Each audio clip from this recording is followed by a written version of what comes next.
3절입니다. 제가 가진 성경 신약 성경 301쪽에 있습니다. 갈라디아서 1장 1절부터 3절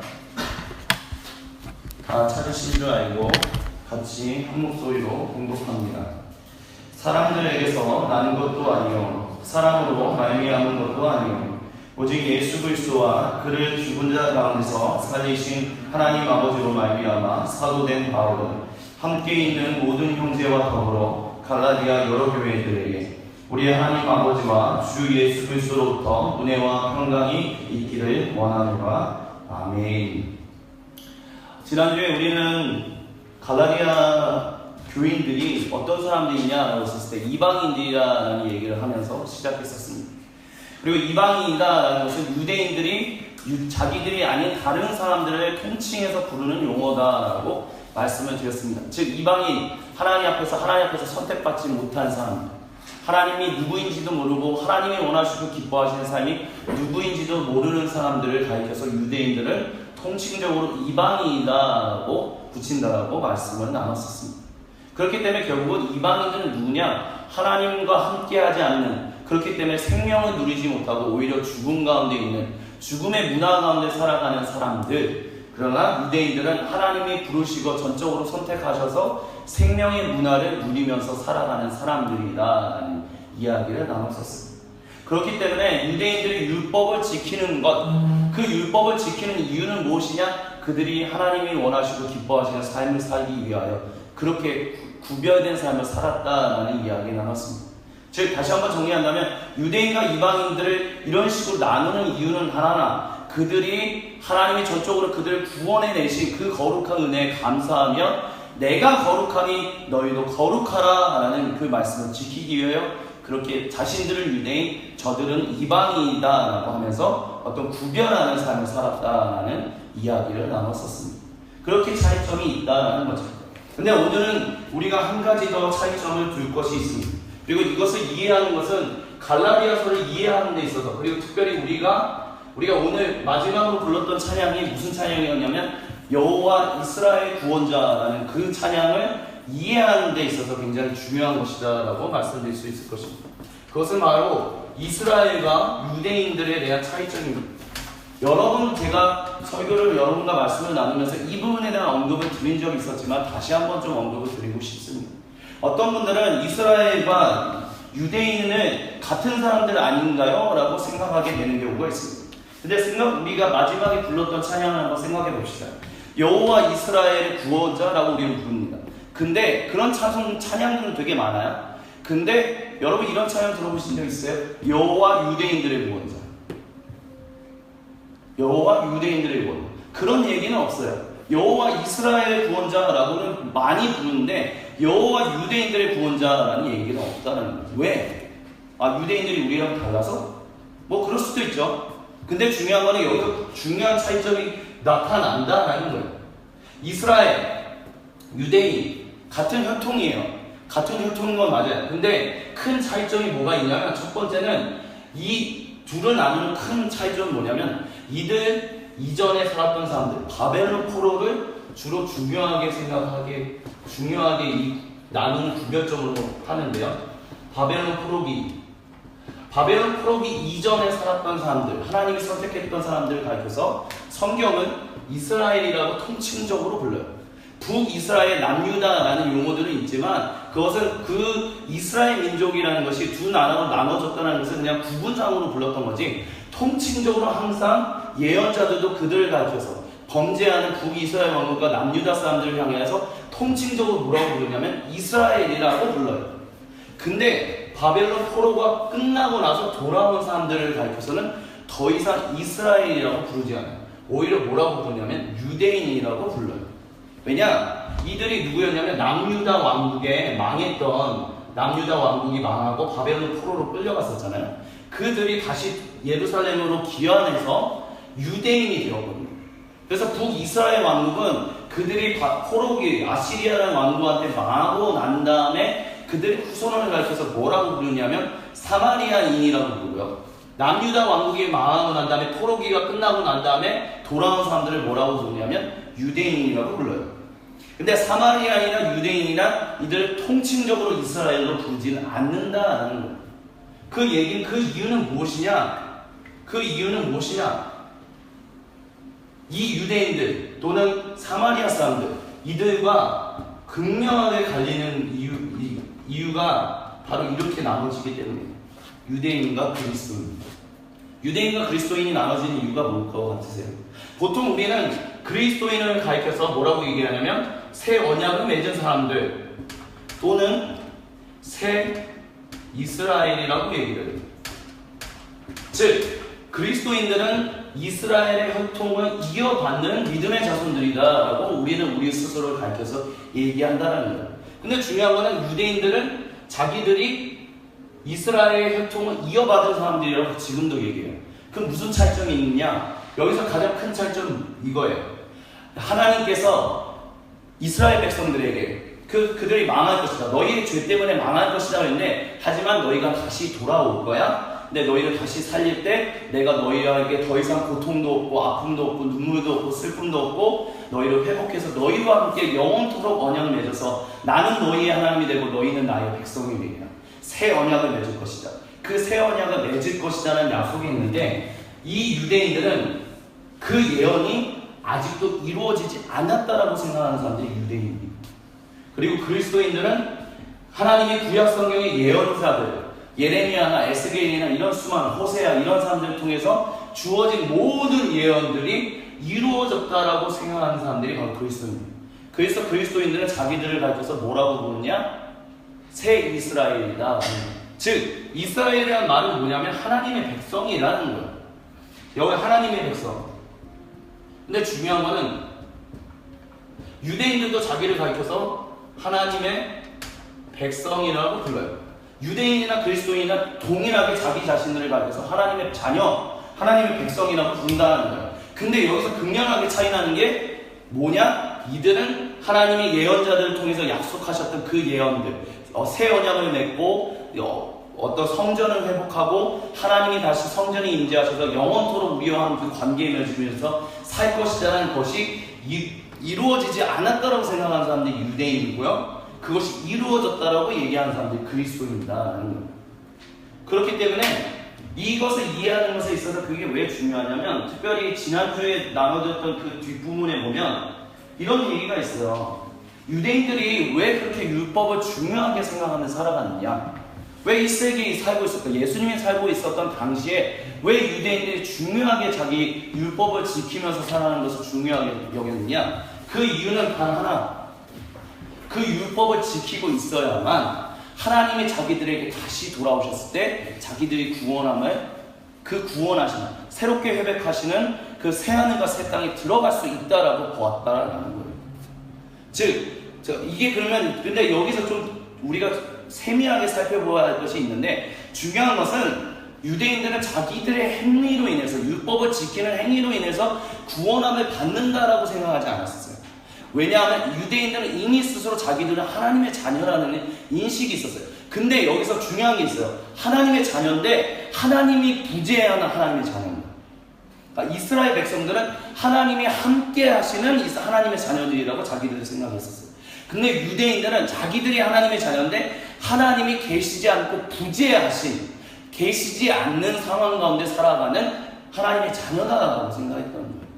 그렇기 때문에 근데 중요한 건 그들은 하나님이 다시 돌아오실 거야, 약속하신 대로 다시 돌아오실 거야 라는 믿음을 가지고 있었다는 거예요. 그리고 그 믿음은 지금도 이어지고 있어요. 그 믿음 가운데서 그들은 근데 중요한 건 여기서 큰 문제점이 하나 생겨요. 그럼 하나님이 다시 돌아오셔서 자기의 나라를 다시 회복시키시는데 그것을 다윗 왕국, 그 왕국을 회복하시는데 그런데 그 왕국에 들어갈 수 있는 사람은 누가 될 거지? 이런 생각들이 있었다는 거예요. 왜냐? 유대인들의 조상이 누구였어요? 이스라엘 사람들이었어요. 그들이 왜 망했어요? 하나님이 주신 율법을 없인 여겼기 때문에. 하나님이 거룩하게 내가 거룩하니 너희도 거룩하게 살아라고 했던 그래서 주셨던 그 율법을 무시하면서 오히려 우상들을 섬겼기 때문에. 그렇기 때문에 하나님이 계속해서 말씀하신 이스라엘 백성들에게 말씀하셨던 게 뭐예요? 돌아오라.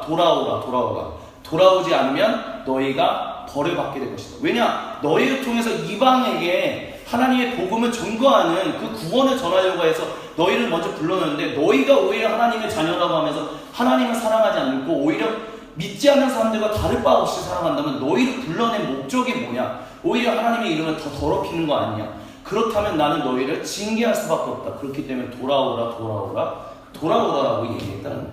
근데 결국 이스라엘 민족은 북이스라엘 왕국이든 남유다든 그걸 지키지 않았고 결국 그로 인해서 망했다는 거예요. 그러니까 그 망한 역사를 지나고 있는 유대인, 그리고 하나님이 아직 돌아오지 않은, 하나님의 성령이 아직 예루살렘 성전, 수르바벨 성전에 들어오지 않은 그 상황 가운데서 유대인들은 자기들의 조상을 생각할 수밖에 없다는 거예요. 하나님이 돌아오셨는데 내가 할례를 받았다고 해서, 내가 유대인의 어떤 옷을 입고 한다라고 해서 내가 진짜 유대인인가? 정말 하나님의 자녀인가? 그 하나님의 나라에 들어가서 정말 하나님과 함께 교제하며 영원토록 살 수 있는 사람들인가? 그런 고민들이 머리에 생각을 물고 생각했다 보니까 그들 가운데 생각하게 된 게 뭐냐면, 아니겠구나. 우리가 하나님이 주신 그 은혜대로, 그 구원대로 우리가 거룩한 삶, 구원받은 사람답게 거룩하게 살지 못하면 하나님이 다시 회복할 때 우리가 그곳에 들어가지 못하겠구나. 그렇기 때문에 하나님 다시 돌아오실 때 하나님 앞에서 그 구원 안에 같이 동참하게 되기 위한 그것은 무엇이냐? 내가 거룩하게 사는 것. 자기가 하나님의 자녀인데 하나님의 자녀답게 살지 않고서는 내가 하나님이 모든 것을 완전히 회복하시는 그 순간, 새 언약을 맺으시는 그 순간에 내가 거기서 거부함을 당할 수도 있지 않을까라는 생각을 가지게 되었다는 거예요. 그렇기 때문에 유대인들은 철저하게 이방인들과 구별되는 삶을 살려고 했던 거예요. 그런 모습들이 어디에 나타나냐면 느헤미야라든지 느헤미야 13장 23절부터 27절 또는 에스라 9장에서 11장이 나와요. 이들은 바로 유대인들에 대한 얘기, 유대인의 초창기의 사람들의 얘기인데, 이 얘기의 핵심은 뭐냐면 그들이 다시 돌아와서 살고 있어요. 그 땅에서 살고 있는데 유대인들이 그 땅에 살고 있는 이방 여자들과 결혼해서 자녀를 가진 거예요. 근데 에스라가 돌아왔고 느헤미야가 돌아왔는데 그것은 하나님 앞에서 정결하지 못해라는 얘기를 선포하기 시작했다는 거예요. 왜냐? 너희가 그럼으로 인해서 너희가 지금 하나님 그 이방 여자들을 오히려 하나님께로 돌아오게끔 하고 있냐? 아니면 그 이방 여자들, 너희 이방인 아내들이 섬기고 있는 그 우상을 섬기고 있느냐? 라고 했었을 때 이방인 아내를 섬기고 있다는 모습을 봤다는 거예요. 그리고 그들이 거기서 떠올린 것은 누구냐? 바로 솔로몬. 북이스라엘 왕국과 남유다 왕국을 결정적으로 나눠지게 만들었던 장본인. 그가 왜 나눠지게 했어요? 그가 하나님부터 온갖 지혜를 받고 복을 얻었는데도 불구하고 수많은 이방 여자들과 결혼함으로 인해서 단순히 이방 여자들을 결혼한 것으로 끝나지 않고 그 이방 여자들이 섬기는 우상을 섬기고 들어옴으로 인해서 결국 북이스라엘에 있는 남유다는 하나님만을 섬기는 것이 아니라 우상을 섬기게 했던 그 일들이 있었기 때문에.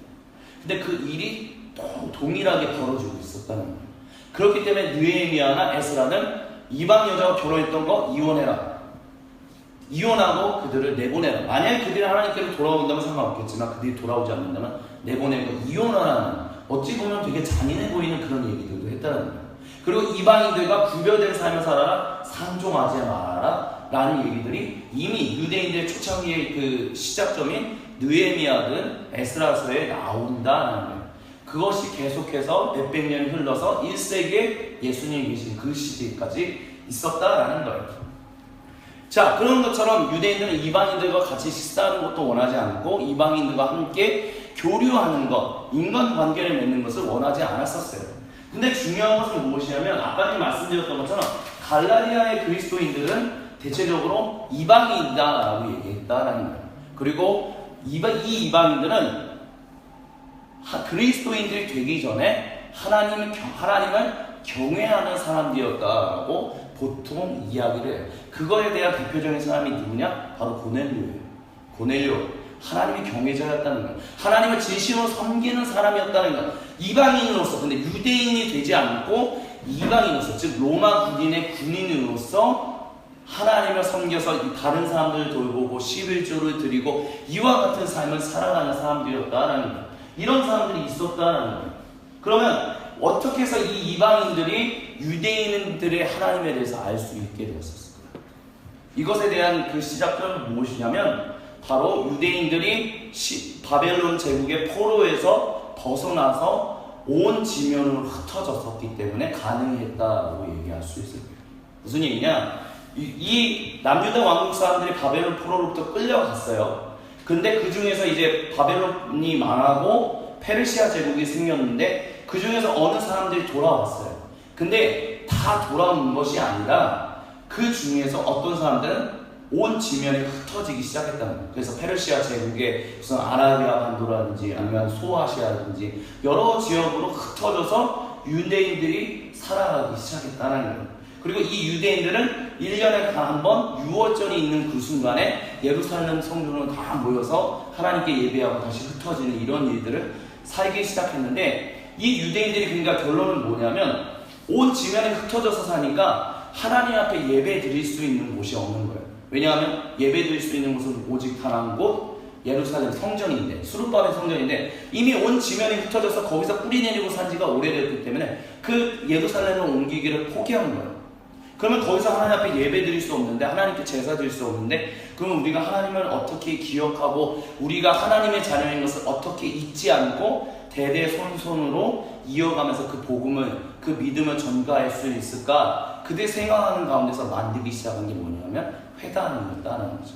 즉 지금과 같은 설교하는, 즉 율법, 모세 율법, 이 모세 오경 또는 예언서 이런 것들을 설교하고 너희가 하나님의 자녀야. 비록 이방인의 땅에서 살고 있고 이방인들의 지배를 받고 살고 있지만 너희는 하나님의 자녀야. 하나님이 너희를 분명히 구원해 주실 거야. 그렇기 때문에 그것을 잊지만, 그것을 잊지 않는 것은 무엇이냐? 거룩하게 살아야 하는 것.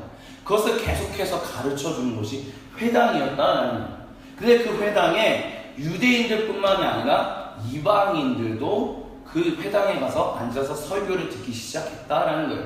제사를 드리진 않지만 거기 앉아서 모세오경이 얘기하는 것, 예언서가 얘기하는 것, 이런 얘기들을 통해서 유대인들이 믿는 하나님이 누구인지에 대해서 이방인, 그것을 듣는, 귀담아 듣는 사람들이 생겨나기 시작했다라는 거예요. 그럼 여기서 질문이 생기는 거 한 가지, 그게 뭐냐면 그게 바로 두 번째예요.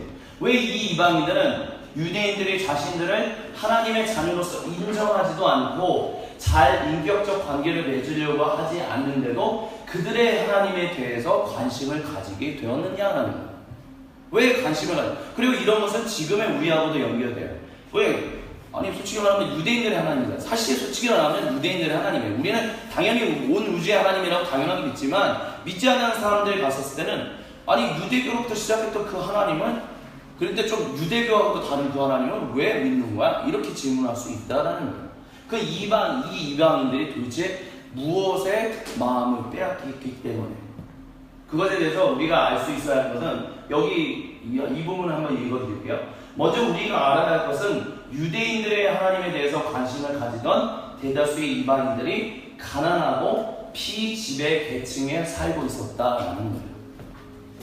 무슨 얘기냐? 그냥 로마 제국만 얘기해 볼게요. 1세기의 로마 제국만 놓고 얘기를 해볼게요. 오늘 우리가 읽었던 갈라디아서 1장 1절부터 3절에 사도 바울은 이런 얘기를 해요. 우리 하나님 아버지와 주 예수 그리스도로부터 은혜와 평강이 있기를 원한다 라고 얘기를 해요. 근데 이 평강이란 단어가 그들이 쓰고 있었던, 로마 제국이 쓰고 있었던 당시 그리스 언어로 뭐였냐면 에이레네라는 단어를 썼어요. 에이레네. 이건 단순히 그리스도인들만 쓰는 단어가 아니라 로마 제국에서 가장 통칭적으로 쓰는 단어였다라는 거예요. 우리가 얼마 전에 대통령 선거가 있었잖아요. 그럼 대통령 선거에 왜 5명의 후보, 유명한 후보가 자기들의 어떤 프랜차이즈를 이렇게 부르짖는 거 있었잖아요. 뭐 예를 들면 문재인 대통령 같은 경우는 나라다운 나라, 든든한 대통령, 또는 뭐 갑자기 기억이 안 나요. 여러 뭐 유승민 후보 같은 경우는 다시 바른 보수, 개혁 보수, 뭐 이런 진정한 보수, 뭐 이런 얘기를 이렇게 짤막한 단어를 했잖아요. 근데 중요한 거는 이 에이레네라는 단어가 바로 그런 거였다는 거예요. 나라다운 나라, 든든한 대통령. 그게 문재인을 상징하는 거잖아요. 로마 제국에서 에이레네라는 단어는, 이 평강이라는 말은 바로 로마 제국이 어떤 제국인지를 보여주는, 그들이 상징적으로 사용하는 단어였다는 거예요. 그럼 이 평강이 뭐냐? 평강이라는 말은 그거예요. 너희가 평화롭다, 고민 없이 살아간다, 고통 없이 살아간다, 행복하게 살아간다, 이런 얘기를 하는 거예요. 근데 그게 어떻게 가능하냐? 바로 로마 제국의 황제가 너희를 다스리기 때문이다 라고 얘기를 했다는, 그런 식으로 사용했다는 거예요. 특별히 이 1세기 이 당시에는 특별히 아우구스투스 황제가 이제 황제 로마 제국의 공화정이 무너지고 황제가 생겨나기 시작한 것이 보통 BC 40년 경부터 시작해요. 예수님이 탄생하기 전에 한 40년 전부터라는 거죠. 근데 그때부터 로마 제국이 온 지역을 지배하고 침략해서 식민지로 삼으면서 그곳에 로마 군대를 보내고 내가 너희들을 지배할게, 내가 너희에게 평화를 줄게, 이런 일들이 시작되던 당시였었어요. 그러니까 내가 너희들을 평화를 주니까 너희는 한마디 말하면 까부지 마라, 이런 얘기를 했다는 거예요. 에이레네.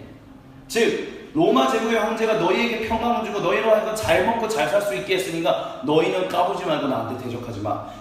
만약 너희가 나한테 대적하면 내가 너희를 이 무시무시한, 그 당시에는 로마 군대가 워낙 무시무시한 군대였습니다. 이 무시무시한 로마 군대로 너희를 싹 쓸어버릴 거야. 그리고 너희가 다시는 까부지 못하게 할 거야. 그 대표적인 게 뭐였냐면 바로 십자가였었어요.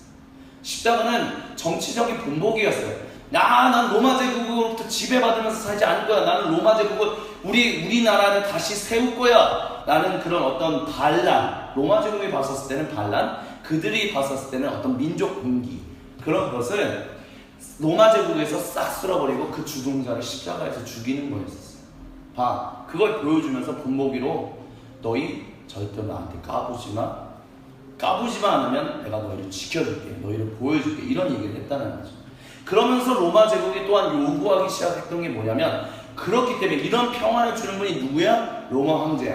그렇기 때문에 그 로마 황제를 하나님의 아들로서 섬겨라는 얘기를 하기 시작했어요. 즉 누구냐? 황제를 신격화하기 시작했다는 거예요.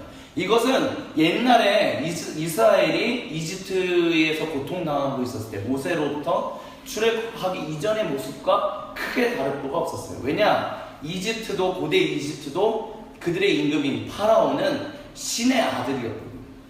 하나님의 아들이었다는 거예요. 하나님의 아들로 그들을 지배하는 것처럼 로마 제국의 황제도 하나님의 아들로서 너희를 지배해주고 다스려주고 평화를 주는 사람들인 거예요. 그렇기 때문에 로마 제국은 자기들이 지배하고 식민하는 모든 곳에 로마 제국의 황제의 어떤 흉상을 세우고, 즉 동상을 세우고 동전에 로마 제국의 황제의 그 모습을 그려주면서 주기 시작했어요. 그런 의미에서 너희가 너희의 지역신, 그러니까 너희가 믿는 민족신을 섬겨도 돼. 근데 민족신을 섬길 때 이 황제도 같이 하나님의 아들로서 섬기고 기도해 라는 얘기를 요구하기 시작했다는 거예요. 즉 이것을 통해서 정리할 수 있는 것은 무엇이냐면, 로마 제국이 황제가 주는, 로마 제국이 주는 평화라는 것은 무엇이냐면 폭력을 바탕으로 한 평화였다는 거예요. 까부지 말라는 거예요. 까부지만 않으면 내가 너희들 평화롭게, 내가 너희를 지켜줄게, 내가 너희를 행복하게 해줄게, 이런 얘기를 했었다라는 거예요. 근데 만약에 까부면, 대적하면 쓸어버리겠다는 거죠. 그러니까 평화는 평화인데 뭔가 억눌림이 있는 평화인 거예요. 뭔가 고통이 있는 평화인 거예요. 뭔가 자유가 없는 평화인 거예요. 그런 곳에 단순히 유대인들만 피지배계층으로서 살고 있었던 것이 아니라 이 이방인들도 그 피지배계층으로서 살고 있었다는 거예요. 그러니까 어디에서도 삶의 소망과 희망을 얻으면서 살고 있었던 것이 아니에요. 누가 모르겠어요. 로마 제국의 황제, 인간이지, 인간이 무슨 하나님의 아들이에요. 그들 오히려 우리를 지배하고 우리를 침략해서 우리의 모든 것을 찬탈해가는, 우리의 모든 자유를 뺏어가는 로마 제국. 그 로마 제국의 황제를 신의 아들로 섬기라고, 하나님의 아들로 섬기라고, 우리에게 평화를 줬다고 웃기고 있네. 모든 이방인들, 유대인들을 포함한 모든 이방인들이 그런 생각을 했다는 거예요. 근데 대적할 수는 없어요. 왜냐? 그 당시에 로마 제국의 군대가 제일 셌기 때문에. 대적했다가 다 죽으니까 본보기가 다 한 마음을 다 쓸어버리는 거예요. 그럼 어떻게? 도대체 어디서 평화를 얻을 수 있어? 어디로부터 이 억울함, 이 억눌림에서 어디로부터 해방될 수 있어? 도대체 누가 우리를 구원할 수 있어? 누가 우리를 자유하게 할 수 있어? 라는 생각들을 피지배계층에 있는 사람들이 생각했다는 거예요. 근데 그들이 그러다 보니까 근처에 살고 있는 유대인들을 보기 시작했다라는 거예요. 근데 그 유대인들은 로마 제국의 지배를 받고 있는데 뭔가 로마 제국에 계속해서 반항해. 계속해서 제일 반란이 심했던 1세기 당시에 제일 반란이 심했던 곳이 어디였냐면 바로 팔레스타인 땅이었었어요. 계속해서 반란이 일어나요. 계속 지배당하고 막 사람들이 죽어나가는데도 계속해서 유대인들은 막 민족 봉기를 하는 거예요. 막 반란을 일으키는 거예요. 계속해서. 그리고 그런 얘기들 하는 거예요. 로마 제국의 황제는 신의 아들이 아니다. 그는 신이 아니다. 오직 유일하신 신은 여호와 하나님, 우리를 구원해 주시는 하나님이시다라는 것을 계속해서 강조했다는 거예요. 그렇게 강조하는 목소리를 들으면서 쟤네들 뭔데 저렇게 깡따구가 있지? 쉽게 말하면 뭔데 저렇게 깡따구가 있지? 라는 생각들을 가지기 시작했다는 거예요. 왜냐하면 다 신들을 믿는데 왜 쟤네들은 특별히 더 자기들이 믿는 신, 자기들이 믿는 하나님이라는 존재를 왜 더 위대한, 가장 유일하신 우리를 구원해 주시는 분인다라고 그렇게 당당하게 믿으면 그 믿음이 흔들리지 않고 계속 그 믿음을 지켜가지. 그걸 보면서 그것에 관심을 가지기 시작했고 그 유대인들이 믿는 하나님이 누구였는지에 대해서 관심을 가지고 공부하기 시작했다는 거예요. 그러면서 그들이 만나면서 그들이 말하는 구약 성경이 얘기하는 하나님을 보면서 그들이 연결점을 만들기 시작했던 것이 무엇이냐? 아, 저 하나님, 저들이 구원했던 이스라엘 백성들, 우리랑 다를 바 없구나 라는 것을 깨달았다. 무엇이냐? 아까 전에 잠깐 서두에 잠깐 언급했었는데 로마 제국 황제 신의 아들로서 신격화되는 일들이 있었어요. 이집트, 고대 이집트, 거기 파라오도 신의 아들 또는 신으로서 신격화되는 일들이 있었어요. 그리고 그 밑에 있는 피지배 계층은 온갖 그 신을 섬겨라, 그 임금을 섬겨라, 그 왕을 섬겨라 해서 고통받고 있었어요. 그런 가운데서 이스라엘 백성들 그때 어떤 일을 했어요? 그냥 부르짖는 것밖에 없어요. 하나님, 우리를 구원해 주세요. 아브라함의 하나님, 이삭의 하나님, 야곱의 하나님, 우리를 구원해 주세요. 마찬가지로 자기들도 할 수 있는 게 아무것도 없으니까 그냥 부르짖을 것밖에 없어요. 한탄할 것밖에 없어요. 한숨 내쉴 것밖에 없어요. 도대체 어디서 구원이 와요? 어디서 자유가 올 수 있어요? 이 억눌림은 어디서부터 해방될 수 있어요? 근데 거기서 그런 동일시를 일으키면서 그들 가운데 빠져들기 시작했던 것이 무엇이냐? 즉, 그 유대인들이 믿는 하나님이라는 존재에 빠져들기 시작했던 것이 무엇이냐? 그냥 그들의 부르짖음 하나하나 그냥 듣고 구원하러 오신 하나님, 언약을 맺으신 것 그 하나 때문에 그 언약 맺은 것을 기억하셔서 그들의 부르짖음 하나에 그것에 응답하기 위하여 구원하러 오신 하나님을 보기 시작했다는 거예요. 유대인들이 계속해서 자기들이 로마 제국 가운데 지배당하면서 고통당하고 있는데도 저들은 가짜야, 오직 하나님만이 진짜야라고 외칠 수 있었던 이유 단 하나, 왜냐? 우리들의 조상 이스라엘을 하나님이 그렇게 구원해 주셨기 때문에. 그 하나님의 능력이 있으신 분이고 하나님은 약속을 지키시는 분이기 때문에 그 약속을 깨지 않는 분이시기 때문에 우리는 그것을 믿는다. 그렇기 때문에 우리는 그것을 흔들리지 않고 하나님은 우리를 구원하러 반드시 오실 것이다라는 믿음을 유대인들은 가지고 있었다라는 거예요. 그리고 이것이 이방인들에게 있어서 그 어떤 것과도 비교할 수 없는 정말 빠져들게 되는, 그들로 하여금 하나님께 빠져들게 되는 가장 큰 거였다는 거예요. 뭐냐? 하나님의 성품이란 존재. 그 하나님의 성품에 빠져들게 되었다는 거예요. 그 성품이 뭔데? 언제나 지키시는 하나님, 약속을 지키시는 하나님, 그 약속, 자신이 내뱉은 말을 끝까지 지키시는 하나님. 근데 단순히 끝까지 지키시는 것뿐만이 아니라 그 약속을 맺은 당사자들이 그 약속을 제대로 지키지 않는데도 불구하고 그 약속을 그래도 끝까지 성실하게 이루시는 하나님, 그 하나님의 성품에 매료되었다라는 거예요. 그 성품에 매료되었기 때문에 그 유대인들이 믿는 하나님께 관심을 가지고 돌아오게 되었다라는 거예요. 언약, 아까 방금 전에 말씀드렸던 것처럼 출애굽기의 1장으로부터 보면 그런 얘기가 있어요. 너무 고통을 받으니까 하나님, 그들이 하나님의 이름을 얼마나 잘 알고 있었는지 모르겠지만 어쨌든 부르짖은 거예요. 하나님, 우리를 구원해 주세요. 제발 좀 우리 좀 도와주세요. 우리로 하여금 자유하게 해주세요. 정말 고통스러워서 힘들어서 못 살겠어요. 근데 성경은 뭐라고 얘기하냐면, 출애굽기는 하나님이 그 음성을 들으시고 그 부르짖음을 들으시고 아브라함과 맺은 언약을 기억하사 그들을 구원하기 위하여 오셨다라고 얘기했었어요. 그리고 이스라엘 백성이 왜 이집트로 갔느냐?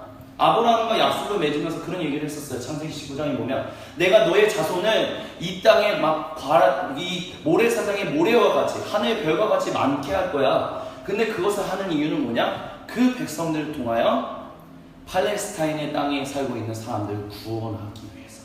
그게 뭐냐? 아무리 족속의 죄가 차기까지 내가 너희 백성들을 이집트로 보낼 건데, 그 이집트로 보내는데 어느 정도 그 시간이 지나고 죄가 가득 차서 심판의 때가 오면 이 이스라엘 백성을 끄집어내서 구원해 줄 거야. 이런 일을 했다는 거예요. 그리고 하나님이 그 약속을 지켜서 정말 전적인 하나님의 은혜로 그 이스라엘 백성들을 탈출하고 탈이집트하게 하셨다는 거예요. 그리고 그게 구원이었다. 그들을 믿었다는 거죠. 그 약속에 성실하신 하나님.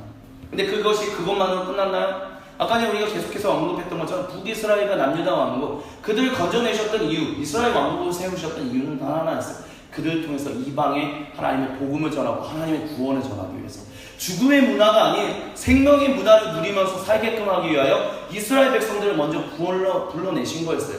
그렇기 때문에 정말 생명의 문화를 누리면서 사는 것이 무엇인지를 가르쳐주기 위해서 율법을 주셨던 거예요. 근데 이스라엘 백성들 그 율법을 지키면서 살았느냐? 아니었다는 거예요. 너희가 이스라엘 백성은, 그러면서 하나님이 그들과 맺었던 약속이 뭐냐? 나는 너희의 하나님이 되고 너희는 나의 백성이 된다. 너희가 이것을 지키면 내가 너희와 함께 한다. 근데 지키지 않았잖아요. 그래서 결국은 징계를 받았잖아요. 포로로 끌려갔잖아요. 근데 하나님은 뭐라고 얘기하냐면, 포로로 끌려간 그것도 내가 너희를 미워해서 한 것이 아니라, 내가 너희를 쓸어버리기 위해서 하는 것이 아니라 내가 너희를 사랑하기 때문에, 내가 너희를 다시 한번 정결케 하기 위해서 내가 그 너희들 고통 가운데 가지만 그 고통으로 보낸다. 근데 그것이 너희만 가는 것이 아니라 나도 함께 간다는 얘기를 했다는 거예요.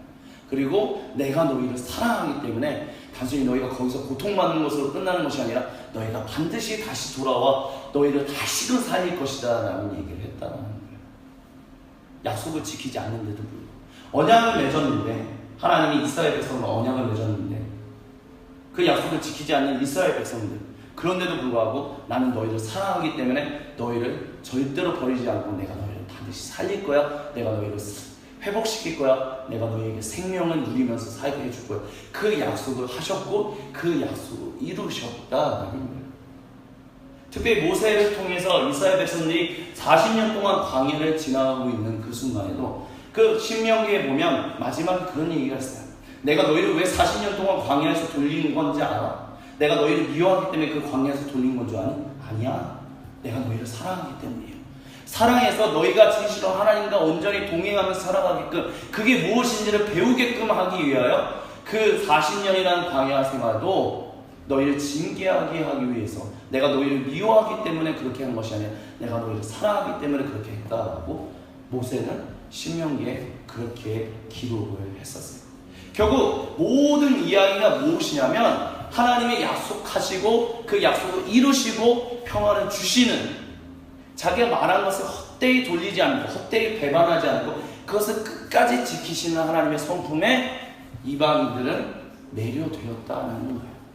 그래서 그 하나님, 유대인들이 자기들과 교류하기를 인간으로서 취급하는 것을 때로는 안 하는, 인간으로서 취급하지 않는데도 불구하고 그 유대인들이 믿는 하나님 앞에 관심을 가지고 계속해서 귀를 기울이고, 그 하나님 혹시 우리도 구원해 주시면 안 돼요? 그런 믿음으로써 하나님을 경외하는 사람들, 마치 고넬료와 같은 사람들이 등장했다는 거예요.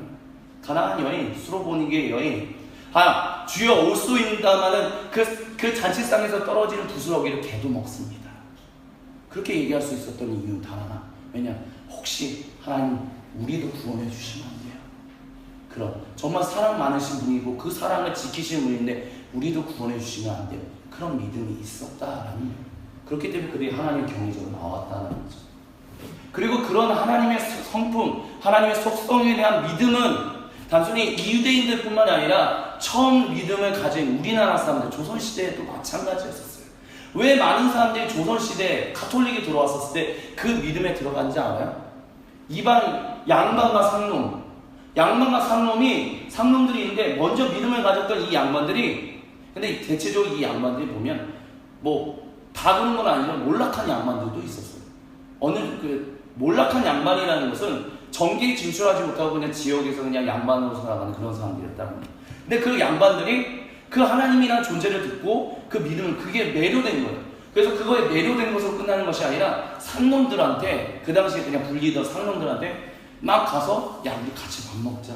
그래서 실제로 같이 밥 먹는 일도 시작하고 마치 그 계급을 무너뜨리는 일들이 막 생겨나기 시작해요. 그러니까 상놈들은 너무나 놀라보죠. 아니 왜 마님 왜 그러세요? 왜 대감마님 왜 그러세요? 뭐 때문에? 이렇게 한 것은 내가 새롭게 믿은 하나님이라는 존재, 천주라는 존재가 이렇게 살아라고 했기 때문에, 그래서 나를 먼저 구원하시고 나를 통해서 너희를 그렇게 사랑하라고 하셨기 때문에 나는 이렇게 한다.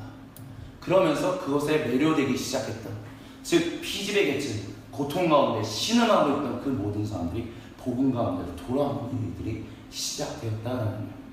그리고 그것은 지금도 이어지고 있다는 거죠. 이것을 통해서 얘기하고 싶은 것, 오늘 복음을, 오늘 우리에게 주신 하나님의 말씀을 적용하고 싶은 것은 단 하나예요. 그 하나님의 성품이 바로 우리로 하여금 매료되었기 때문에 우리가 믿음을 가지게 되었고, 그 하나님의 성품이 계시기 때문에 어떤 말에도 그 말씀하신 것을 끝까지 책임지고 지키시는, 그 믿을 수 있는, 그 신뢰할 수 있는 그 하나님이기 때문에 우리는 그분을 세상 가운데 전한다라는 것. 그렇기 때문에 우리는 여호와 유대인들의 하나님이라고 부르는 것이 아니라 여호와 이스라엘 하나님이다 라고 얘기한다는 거예요. 왜? 유대인들은 자기들이 했을 때 아직 하나님이 자기들에게 주셨던 그 약속을 이루시지 않았다고 생각하기 때문에. 근데 중요한 건 그리스도인들은 하나님이 그 주셨던 약속을 이미 이루셨다라고 믿고 있어요. 누구를 통해서? 그리스도 예수님의 빛 가운데서 그 일을 아주 오래전부터 해오셨던 그 성실하신, 그 신실하신 그 사랑을 이루셨다라고, 그리고 지금도 이루고 가고 계시다라고 우리는 믿고 있기 때문에 우리를 가리켜서 새 이스라엘, 새 언약을 맺은 사람들이다라고 얘기한다는 거예요. 그리고 우리가 그 하나님을 찬양할 때는 여호와 유대인들의 하나님이 아닌 여호와 이스라엘의 하나님이라고 부른다는 거예요. 뭐냐? 아무것도 할 수 없이 그냥 부르짖기만 할 때 자신이 약속 맺으셨던 그 약속 하나만을 기억하셔서 구원하러 오셨던 그 하나님, 그리고 그 약속을 지금도 성실하게 이루고 계신 하나님을 찬양한다는 의미로서 우리는 여호와 이스라엘 하나님이다라고 부르고 있다는 거예요. 아직도 세상에는 많은 사람들이 그런 얘기를 해요. 그 하나님을 왜 굳이 꼭 믿어야만 해요? 왜 하나님을 그렇게 믿어야만 해요? 하나님 도대체 뭐길래? 그럼 여러분은 그런 사람들에게 어떻게 대답을 해주고 계시나요? 아니면 어떻게 대답을 해주실 수 있나요? 저는 이렇게 대답을 해야 한다고 믿어요. 뭐냐? 약속을 성실하게 이루신 하나님. 왜 우리가 문재인 대통령에 대해서 왜 열광하고 있어요?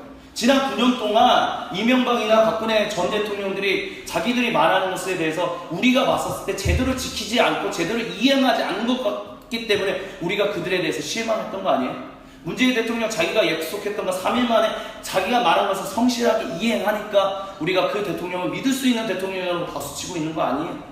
그렇기 때문에 왜 장관들을 이렇게 우리 대통령이 후보자를 냈을 때 왜 국회에서 인사청문회를 하나요? 왜 잘못된 흠집들이 있는 것들에 대해서 왜 끊임없이 파헤치려고 하나요? 왜냐? 이 사람이 흠집이 없어야만, 이 사람이 결점이 없어야만 우리가 믿고 따를 수 있다고 생각하기 때문에 그렇게 우리가 인사청문회, 우리가 믿고 따를 만한 어떤 리더십을 가진 사람들에게 대해서 그런 것을 찾는 이유는 우리 자기가 말하는 것을 그냥 말하는 것과 행동하는 것을 따로 하는 것이 아니라 언행이 일치한 사람들을 우리가 보고 싶기 때문에, 그런 사람들을 우리가 따를 수 있고 믿을 수 있기 때문에 우리가 그런 사람들을 투표하고 그런 사람들을 따르고, 그래서 문재인 대통령에게 지금 현재 박수치고 있는 거 아닐까요?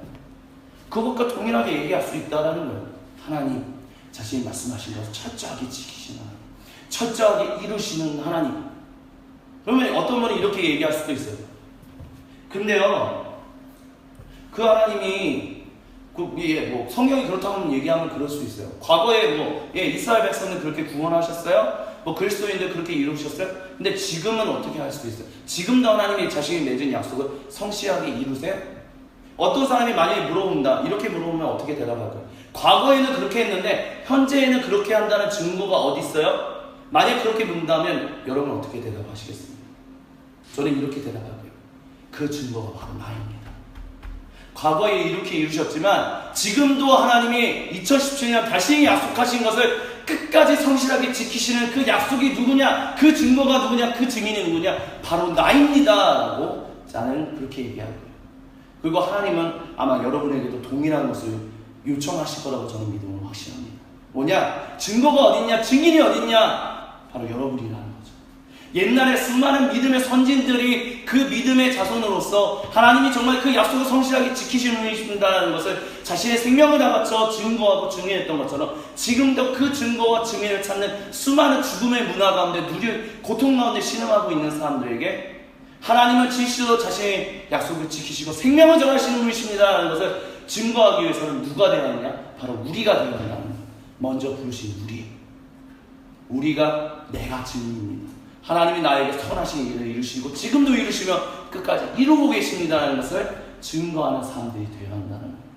그것을 증거할 수 있을 때 우리가 증거하고 있다고 믿습니다. 하지만 더 증거할 수 있을 때 우리를 통해서 세상은 반드시 하나님을 보게 될 것입니다. 그렇다면 먼저 우리가 깨달아야 될 것은 무엇이냐? 지금 나는 어떤가? 내가 정말 하나님이 그 성품, 성경이 얘기하는 그 속성대로 하나님이 성실하게 나를 돌보시고 사랑으로 함께 하시고 그 약속을 이행하신다는, 약속을 지키신다는 것이 내 인생 가운데 정말 이루어지고 있다라고 나는 정말 믿음으로 확신하며 지금 살아가고 있는가? 아니면 혹시 그 믿음으로부터 떨어져서 살고 있지는 않는가? 만약에 우리가 떨어져고 있다면 하나님이 누구셨는지에 대해서 우리가 다시 한번 돌아가 봐야 하지 않는가? 그 하나님께로 다시금 우리의 발걸음을 돌려야만 하지 않는가? 중요한 한 가지는 우리가 아무리 등을 돌려도 하나님은 절대로 우리에게 등을 돌리시지 않는다는 것. 그것이 우리 가운데 잊혀지지 않게 되기를 주님의 이름으로 간절히 축원합니다. 같이 기도하십니다. 사랑의 하나님 아버지 감사합니다. 오늘 주신 말씀을 하나님 우리가 잊지 않고 우리가 살아갈 수 있도록 주여 성령으로 오늘도 인도하여 주옵소서. 우리 주 그리스도 예수님의 이름으로 감사드리며 간절히 기도드립니다. 아멘.